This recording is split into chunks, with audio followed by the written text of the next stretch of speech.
Okay. Well, thank you. Thank you all for coming. I want to start by saying something that I hadn't planned, but it came up because of our visitor here, who's in the law library and wants to think about a career in mathematics. Many, many years ago, I taught a course in Galois theory, which is sort of a second semester abstract algebra course. And in that course, there were two guys who I got to know a little bit, and they told me that they were planning to go to law school. And that surprised me because it doesn't happen very often. And so I asked them why, and they said, well, we have an interest in mathematics, but we also have an interest in money, and so we're going to switch to law. And several years later, I ran into them someplace, and I said, how's law school? They were seniors in the law school by then, third-year students. And I asked them how, and I said, did you find this course in Galois theory at all useful in your legal studies? And they said, of course. I said, how come? I said, well, because we can read and understand a sentence that has more than two clauses in it. That's good. And we can tell whether an argument is from nowhere or whether it actually makes any sense. And most of the kids in the law school can't do that, which is a little bit disturbing, I think. But so that mathematics has strange uses for people. Now let me just give you a little bit of background. How many of you have actually read this thing? Oh, wonderful. People do their homework. All right.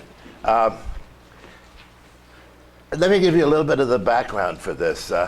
Andy, as I call him, Andy Hacker, is what I call a public intellectual who lives in New York. And by that I mean, I think he's a professor too, or he was at least, but his main claim to fame is he writes for the New York Times, he writes for the New Yorker, he writes for the kinds of things that Eastern Seaboard intellectuals read, and he writes on a large variety of subjects. I had never met him, although I knew of him, and one day I got a call from him, and I was living in Boston at the time, and I got a call from him, and he said that he was interested in writing a book about mathematics, the teaching of mathematics, and the role of mathematics in education. And could he interview me? So he did. He came up to Boston, and he asked me a lot of questions, and we talked for probably an hour and a half about issues in mathematics, and that was the last I ever heard of him. Until 15 years later, I found myself quoted in this paper. So my contact with Andrew Hacker had been minimal, but we did have a long interview. Now the quote, I have no recollection of ever having said such a thing. And of all the things that I might have said, I think this is the last thing I would have quoted. I think I said things that, I mean, that's such a truism that it's almost embarrassing to have your name associated with it. I think he said to me, what is the role of, why should kids learn mathematics, I think is how he started. And I simply think I said to myself, and maybe out loud, well, one thing is clear, mathematics is indispensable to maintain our civilization, then we went on from there. So I don't want you to think that my entire ideas about math education are contained in that sentence. And then what happened was, again, there was a big furor about that. Any of you aware that this caused a huge amount of commentary on the web? I was surprised that people got so exercised about this. And I looked it up yet last night, as a matter of fact, and there's still stuff being written about this paper. So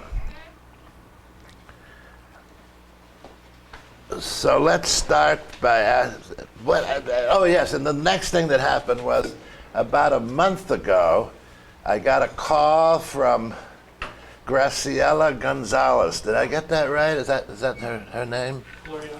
Gloriana, right, Gonzalez. And she's teaching a course, I think, on the teaching of algebra, actually. And she asked me if I would come and meet with her class. And I did that, and we had a discussion about this and that. And then I thought, in this day and age of recycling, before I put this talk to rest, I would use it once again in a new format. By the way, I'm not looking for promotion to tenure positions, so this doesn't do me any good. I'm just doing it for the fun of it. Could I ask you a question before we get started? What is it about this article that you might think causes the furor? Why do people get so passionate about? That's a very interesting question, because people get passionate about math education in general. I mean, people get very exercised about what kind of math should be taught to their children. And the answer to that is, I don't know the answer to that question.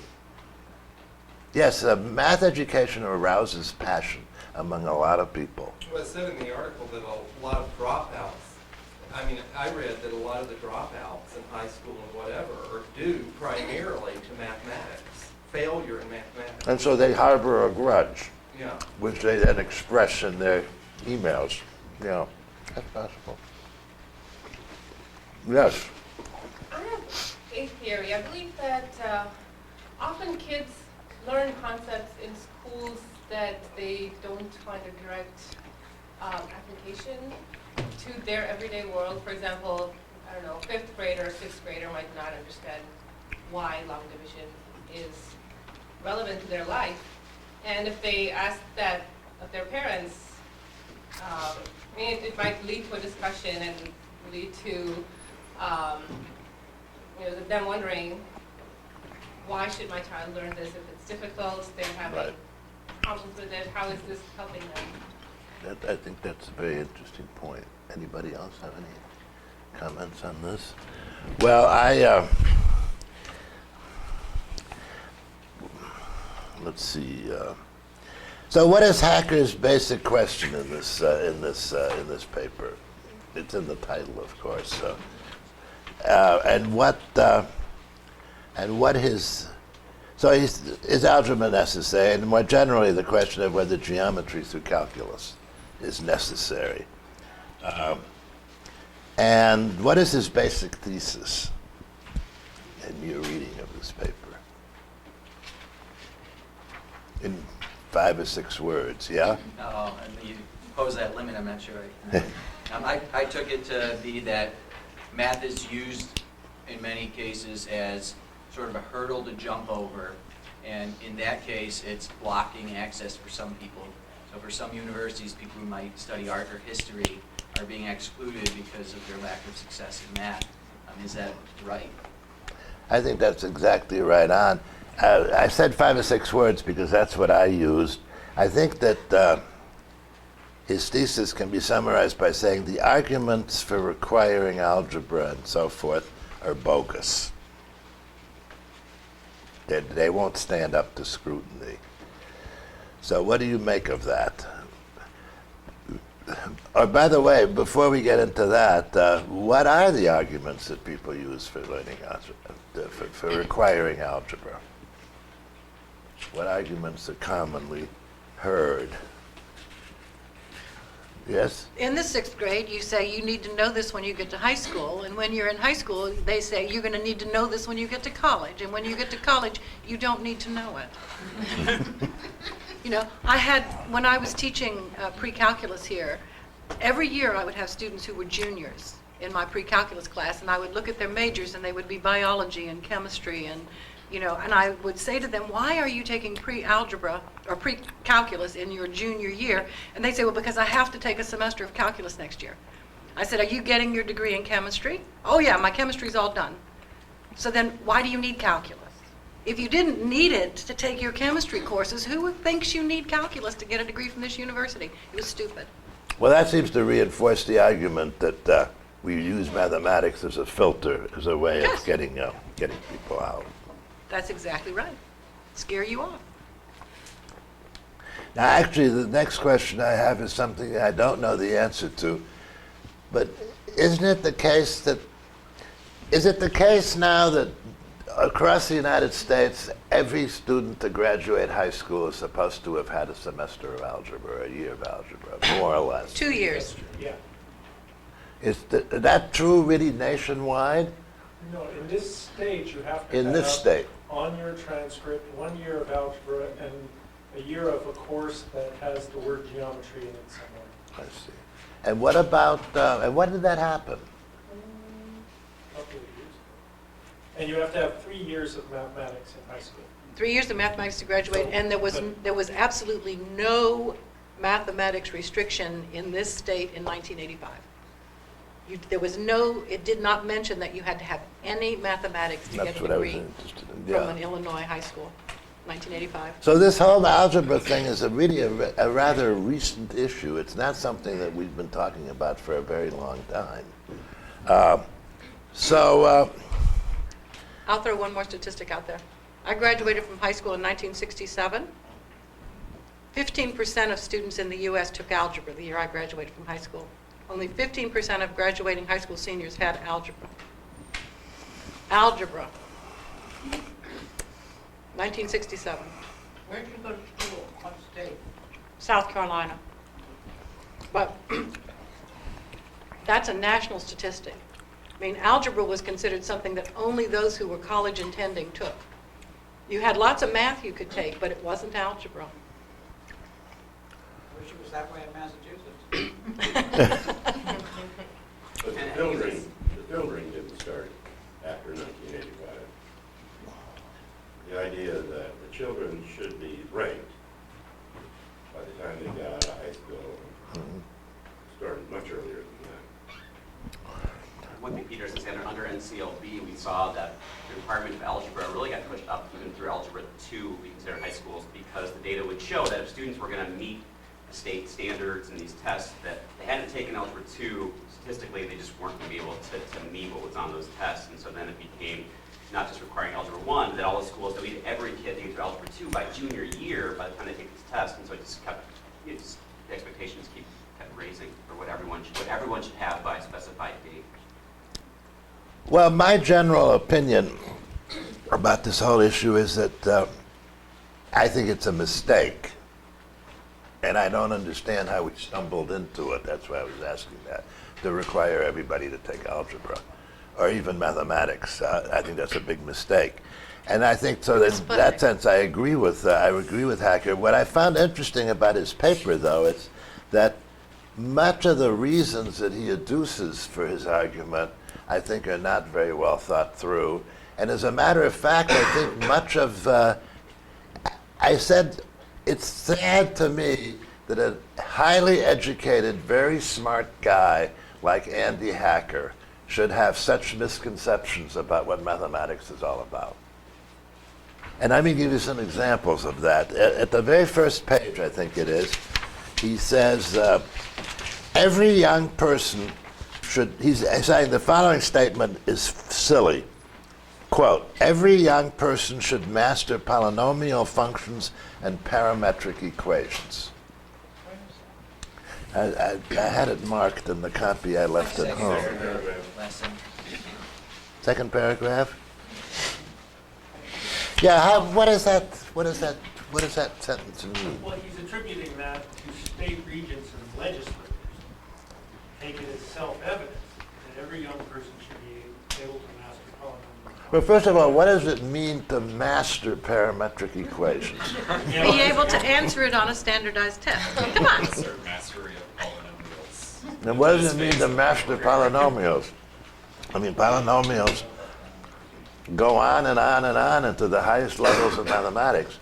I just didn't, that sentence struck me as very, very strange, to master parametric.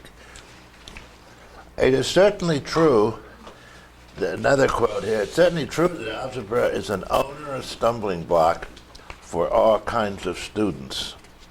And so the question I asked myself at that point is, what is it, do you think, that makes algebra so difficult for so many people? What are some of the reasons that algebra is hard? Or is it?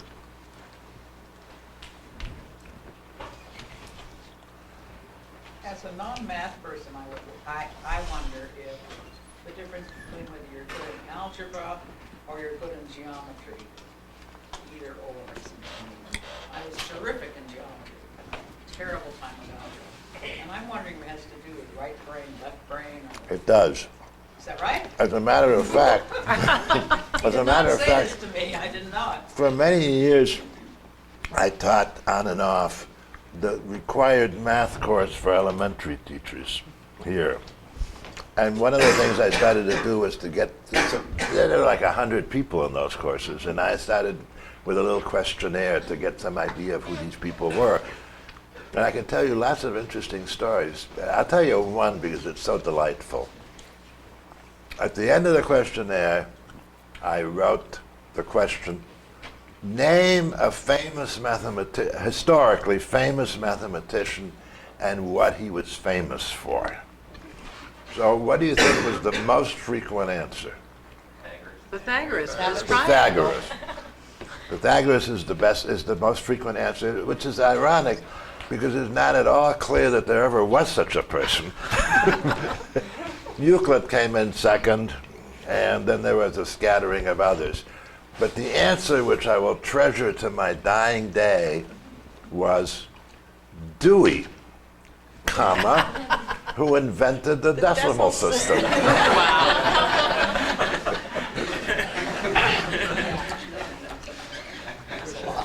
That, by the way, caused me to look up a little bit about Dewey, whom I knew nothing about, and he actually had some connections with the U of I. And maybe that's the reason we use the Dewey Decimal System rather than the Library of Congress system. So what are some of the reasons that that students find algebra difficult? Oh, the answer to your statement, by the way, is I found in those questionnaires, one of the questions was, what was your favorite math course and what was your least favorite math course? And I found exactly what you just said, that the group seemed to divide into two parts, the ones that liked algebra the best and the ones that liked geometry the best.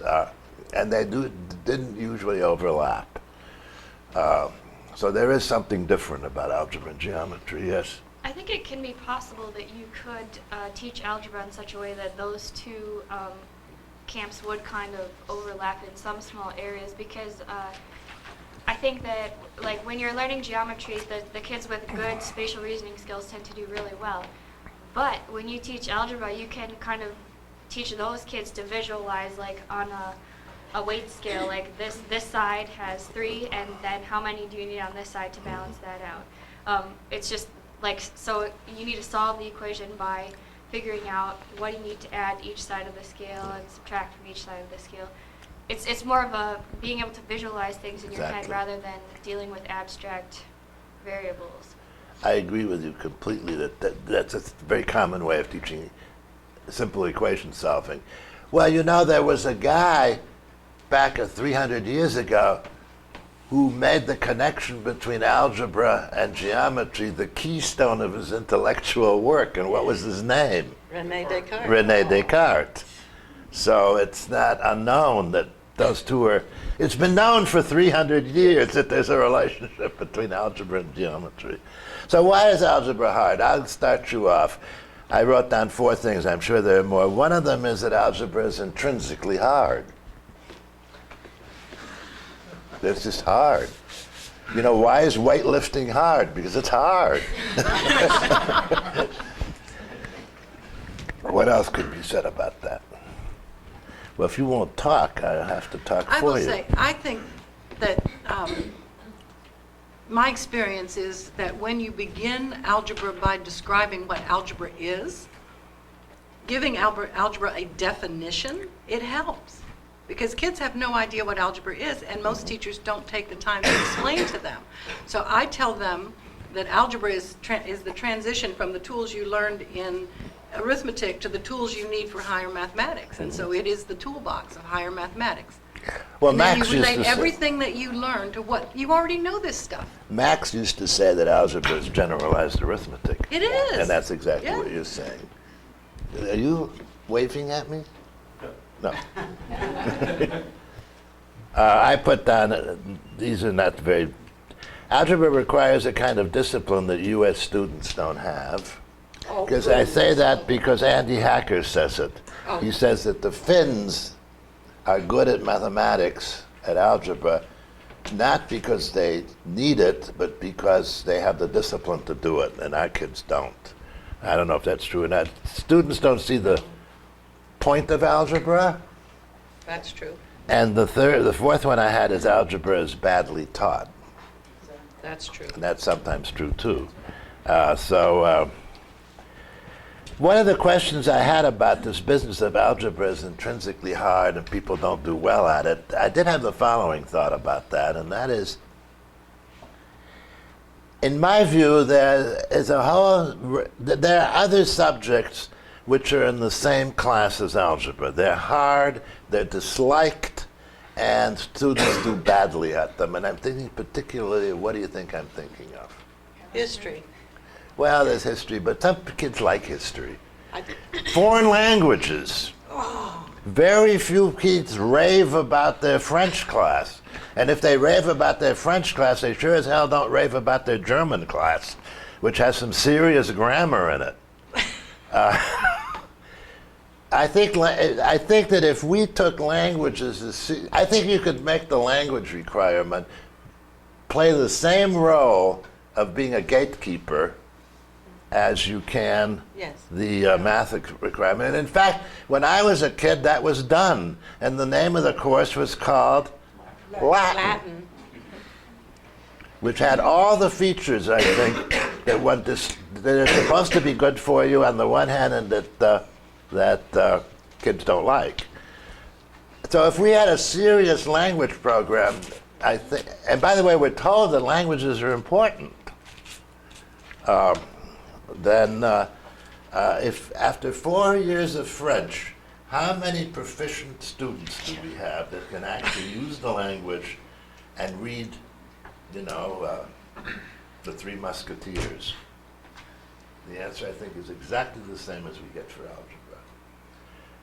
algebra. So it's not only algebra and math that causes problems. So there's that. But I think it would be easier to respond is French necessary Pardon? compared with algebra necessary. You brought the comparison with languages and learning foreign languages. So if somebody would write an article about French languages, it would be just easier to respond that than is algebra necessary. So I think the weight they steer things in our educational system have makes them hard to be considered equal for the political system.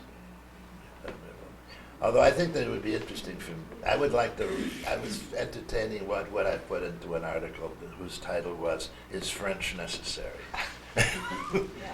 My daughter would have an answer for that. So there's that notion. Now he talks a lot about not a lot, he mentions the German apprenticeship program. Did any of you notice that? And that's in the news actually quite a bit now, because the Germans are doing pretty well because they have a good match between labor and the jobs that are needed for the German export business. So does anybody here actually know something about the German apprenticeship system? What do you want to know? Who's I know a little bit about it. Yeah, well, tell us about it, because I lived there for a couple of years, so I know a little bit too. But what do you? Well, you're chosen at a relatively early age about whether or not you will go into what is considered to be the academic branch or into the. One of them's called the gymnasium, and the other's called. The gymnasium is where the talented people go. Okay, and what's the other one? Well, it's called various things. Basic school. And, Okay, and I think it's somewhere along 6th grade, isn't it? Yeah. Yeah. It's a very efficient system for producing kids who can do the kinds of things that German industrialists need to have done. But you pay a huge price for that. You sort the kids out at the age of 12, 13, and although the ministry people will tell you there are always exit doors, and if you do well in one of these simple schools, if you show talent, then you can always move into the academic track and go on, and you can even go to the university eventually. I never did get them to give me numbers as to what, my guess is it's 10% at the most that ever escape from the Oliver Twist track that's assigned to them. And so the question then is, we used to be proud of the fact that we didn't do that. And When did we not do that? Well, we didn't. In America, you didn't have you still don't really have an exam at the end of N years of schooling, and it says if you pass it, you get to go to the gymnasium, and if you don't pass it, That's true. you don't. You go to a trade school. And I've been to those trade schools, and they're not bad, by the way. They're very good in the sense that, first of all, they really teach them the trade. I mean, when you walk into a German clothing store and want to buy a suit, the chances are that you will have a man who knows everything there is to know about cloth and the various kinds and where the materials come from and so on and so forth. They make it into an intellectual thing. In fact, I'm amazed. In bookstores, for instance, there are two kinds of booksellers. There are the certified booksellers who have been trained to know about children's literature and about what people in their mid-30s like to read and what foreign literature. They're very well educated. And then there are the regular ones that are sometimes called off the street, who know nothing, but they can sell. They're sort of like the ones here that just sell you the book. And although that's not quite true at Barnes and Nobles, they have knowledgeable people too. But they have those people, and they are they refer to them as schooled people and unschooled people. And but that raises an interesting question in my mind, which I wasn't going to talk about. Okay, but I want to go back, Peter, because Yeah. you said that we don't do that in this country, and yet we have a very nasty history of tracking. And what is the difference between tracking and the German system, other than we don't have a defined time, 6th grade, when everybody lines up and gets sorted? We allow teachers to sort kids way Well, that's a before good 6th point. grade. I don't know. You know more about that than I do. Do you guys agree that that's exactly what the tracking system did? So you mean a hidden program rather than an overt program? Right. Well, This the is what reason I Judith said what I Berman did did. is because Yes. Yeah. when I talked to German kids, they were all terrified of this exam. And they had tutors and they had this and that. By the way, the French are worse. And the Japanese are And probably the Japanese worse. are bad too. I've never been there. But I don't recall as a child ever really fretting about how well I was doing in school. Well, that's because you're brilliant. Partly because I was doing pretty well in school, but I never had nightmares about school. So you're saying that we really do it too?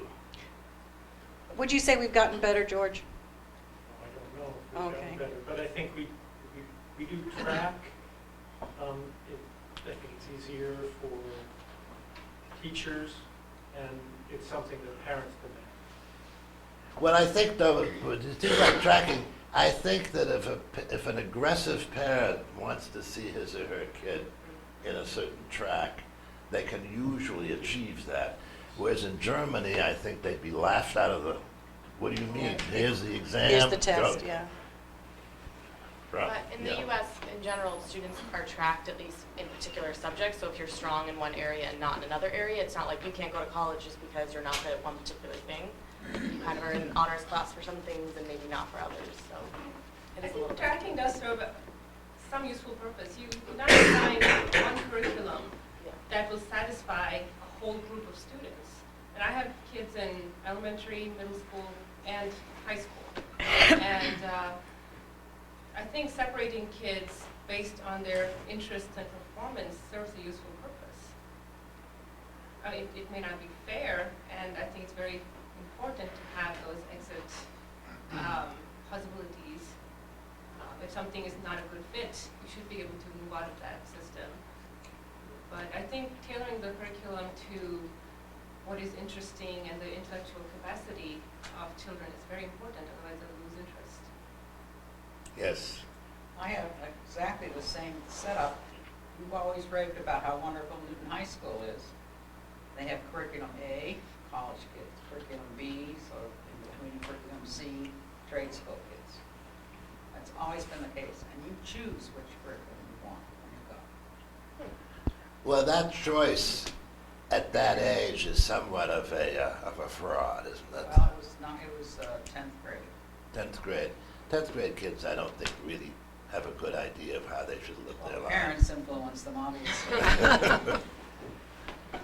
Anyway, Social life. this is getting away from math at any rate, but one of the things that struck me about this paper and about everything I read these days is I keep asking myself, why is it the job of the public school system that the taxpayer pays for to provide vocational training that the managers and the owners of big industry can exploit for free? Why is that? It seems that the whole emphasis is on preparing kids for the workplace. And it seems to me that's kind of a sad commentary on what this country is about. That's certainly not the impression that I got when I was going to school in Chicago. The impression I got is the point of school was usually A, to make you a good citizen, and B, to give you a glimpse as to the options that one has of how to live your life. And, you know, in terms of, I think I'd like to play in the symphony orchestra, not professionally necessary, but, you know, to give you some sense of what there is out there. I don't think that we had this heavy-handed notion that all we should think about is where we're going to get a job. Okay, so the people from education will have to help me with this, but I think that the reason that the public said they would pay for education is because it would be where students would learn trades to provide for a healthy economic, life for themselves. And that's what the University of Illinois was all about, by the way. Yes, but I mean, I think that was the basis under which the Americans agreed to pay for education, that it would in fact train students to be productive workers. Well, we need somebody who really knows about the The history of vocational America. education system is gone. Yes. Has it just gone the name, or has it actually gone? It's gone. Vocational training? You can get some agriculture courses, you can get a few things that are oriented toward disciplines. What about particle? They still have technical high schools sorry, in that- Massachusetts at least. We're talking K-12. Yeah, we're not, In Massachusetts, they have vocational technical high schools where you go and you learn a trade. they do. Yeah. They found out 10, 20 years ago that high schools couldn't keep up with the change in technology, the factories, and the like. So it was an embarrassment to us to have students who weren't recognized by industry as being able to fit into any sort of job. Things just changed so fast. So we do try to still orient people a little bit to the workplace, but mostly it's a common curriculum. Everybody taking math, science, and some social studies. Well, and even at the vocational schools, you still have to take all of those school subjects as well. You still have to pass algebra. I thought that the origin of the American school system, though, really was to teach kids that they could read the Bible. Sure. Which is not a vocational. Yes, it is. Well, for minutes. Who knows who's going to be our Descartes of ministry? Anyway, that's the one of the things that I left this paper with, the notion of this. I thought heavy-handed emphasis on vocational education, and I got this, as I said before, the sense that the 1%, they're asking the 99% to pay for the training of the workforce. And because he actually mentions that this company, it was a German company, I think, that opened up this auto plant in what he politely calls one of the darker places in Mississippi. where the school system is truly lousy, but they said, we'll train them ourselves. Yeah. And I think that that's something that's very reasonable. If they want certain kinds of skills, let them train it themselves and let them bear the burden of the expense. I think the worker training budget for industry themselves is not the same as the public school budget, but it is huge. It is huge. It's comparable. It's huge. It's in the same ballpark. So now other little snippets. He says at one point, a good algebra course is not obsessed with formulas, which is certainly true, but he doesn't tell us what it should be obsessed with. And I don't think he knows. Oh, we're getting to the end. Now, I guess I have to vent a little bit. There's a section in this paper where he talks about, there's a sentence in this paper where he says, you don't need mathematics to do poetry, which is probably true, but then he adds another sentence that says you don't need it to do poetry and, can anybody put their finger on it? And philosophy. Philosophy and poetry. I found that among the most startling sentences I've ever read. You don't need mathematics if you want to become a philosopher. And the fact that somebody like Hacker could make such a statement, either he was deranged when he said it, a momentary lapse of mental functions, or he really believes that, and in that case it's bizarre. Just indulge me. My response to this is a bunch of bullet points. Plato posted a famous sign on the entrance to his academy. Does anybody know what it said? It's part of folklore now. That no one who knows no mathematics enter here. Now, Plato was a pretty reputable philosopher, so. Aristotle discussed the nature of mathematical truths at considerable length in his works. We have already mentioned Descartes, who was a philosopher of the first rank and a mathematician of the first rank. And by the way, because of that, I thought about what did actually Descartes do besides supposedly invent analytic geometry? Because if you read his book on analytic geometry, it doesn't bear any resemblance to what we think of as analytic geometry. And I've never understood exactly what that meant. But do you know any other famous theorems that Descartes discovered?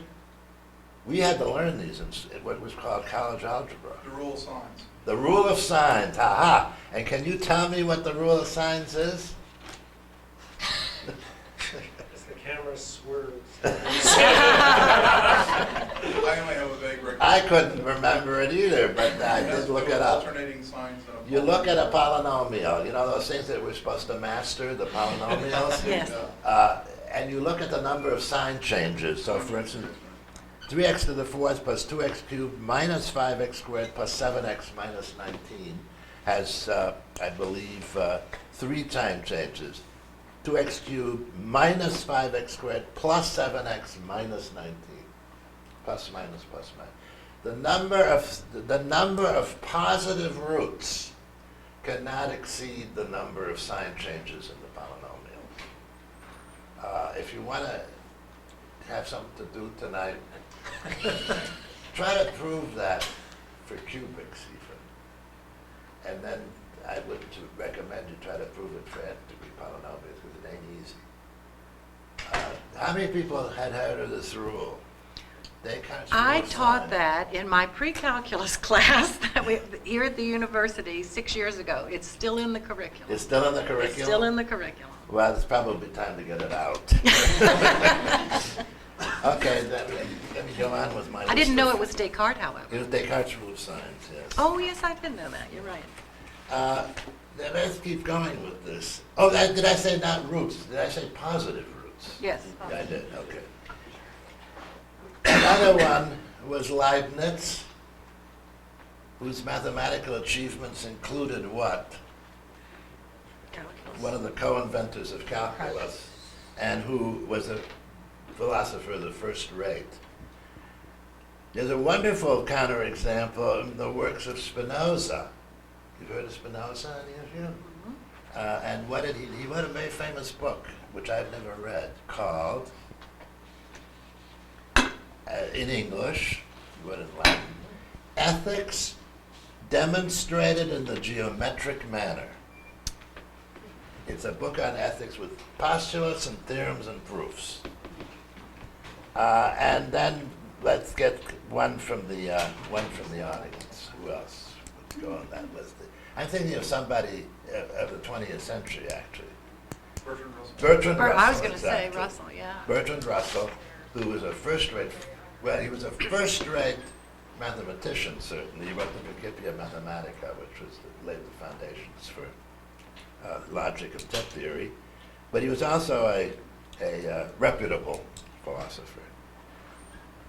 So now the question is, and then I think I should stop talking because you need to go to your next class, right? But let me just say one thing. So why is it that philosophers are so interested in mathematics? Well, we're in a hurry, so I'll give you some answers. Here's some examples of the things that interest philosophers. And I think one of the reasons it's rarely mentioned as to why mathematics is important, it's not the only thing, but it's one of the, are the truths of mathematics the same or different from other truths? E.g., is 2 plus 2 equal 4 the same kind of truth as the Earth is spherical? Or the Earth revolves around the sun? Or you're referencing the concept. Are those different, or are they the same? Analytic a priori. Right, exactly. But I mean, you don't have to get technical about it. There are some real questions about what we're saying when we say mathematical things. Second thing, whence cometh the certainty that mathematical truths seem to have? In particular, is it conceivable that in 1,000 years someone will discover that 2 plus 2 is not 4? As they might discover that, that trans fats are not bad for you. Which is a scientific truth. To conclude, one of the things I think about mathematics that's really important for some people to understand is mathematics sets the gold standard for what rigorous thinking is. If you want to know what it means to think straight, there's no better place you can turn than to look at mathematics for. The second thing is, it shows us, and this is something that I'm personally very partial to, and I will conclude with this sentence. It shows us that despite these very high standards, human perseverance and ingenuity can produce amazing and surprising results. For example, to give a very simple example, we know with utmost certainty that there cannot be a biggest prime number. And I think that's something that one of the few things human beings have to be proud of is the fact that we know these things.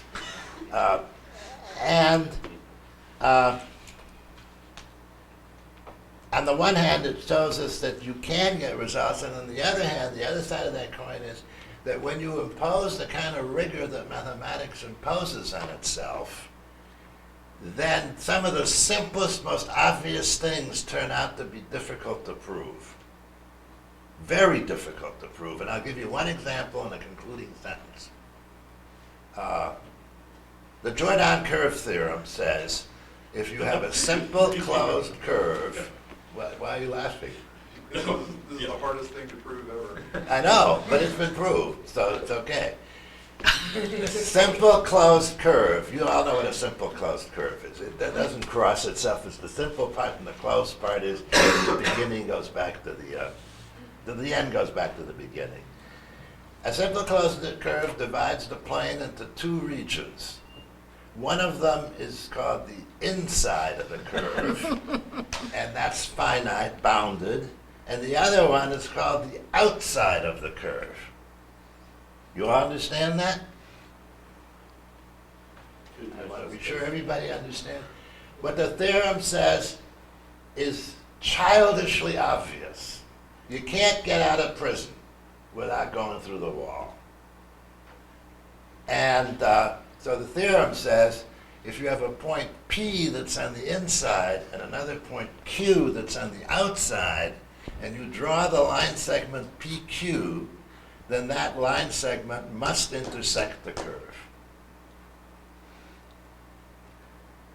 Now, when you tell lay people that, they say they pay you to think about that.